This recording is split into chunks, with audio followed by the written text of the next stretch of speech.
لیکن اقتدار تک پہنچنے کے بعد تم نے اس ملک کے عقیدے پہ حملہ کیا، تم نے پاکستان کی اسلامی شناخت پر حملہ کیا، تم نے ریاست مدینہ کا لفظ استعمال کر کے تاریخ کی بہت بڑی منافقت کا مظاہرہ کیا۔ اگر نبوت اور ختم نبوت سے معاملات بنتے تو مرزا غلام احمد قادیانی بھی نبوت کی بات کرتا ہے، وہ بھی ختم نبوت کی بات کرتا ہے، لیکن ہم مدعی نبوت کے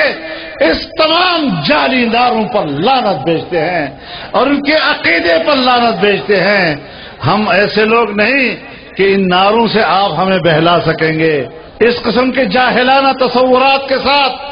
تم پاکستانی عوام کو گمراہ کرنا چاہتے ہو تو پھر ہمارا حق ہے کہ ہم عوام میں آ کر عوام کی رہنمائی کریں اور عوام کو بتائیں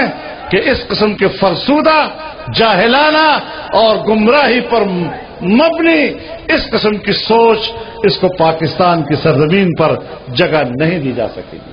تم نے عقیدہ ختم نبوت پر حملہ کیا ہے، تم نے مدارس پہ حملہ کیا ہے، تم نے اسرائیل کو تسلیم کرنے کی ایجنڈے کی تکمیل کرنی چاہیے۔ یہ ملین مارچ ہیں، یہ عوام کا ٹھاٹے مارتا ہوا سمندر ہے جس نے تمہیں بریک لگایا ہے، جو تمہارے لیے رکاوٹ بن گیا ہے۔ اب میں تمہیں چیلنج کرتا ہوں، تمہارا باپ بھی دینی مدارس پر پابندی نہیں لگا سکتا، تمہارا باپ بھی اس ملک میں قادیانیوں کے نیٹ ورک کو کھلی چٹھی نہیں دے سکتا، اور ہم جانتے ہیں کہ تم نے اسکولوں کے نصاب میں ختم نبوت کے جملے کاٹے ہیں اور تم نے نوجوانوں کی تعلیم کو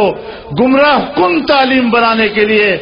آپ ہمیں وہ تعلیم دینا چاہتے ہیں جہاں گمراہی ہی گمراہی ہے۔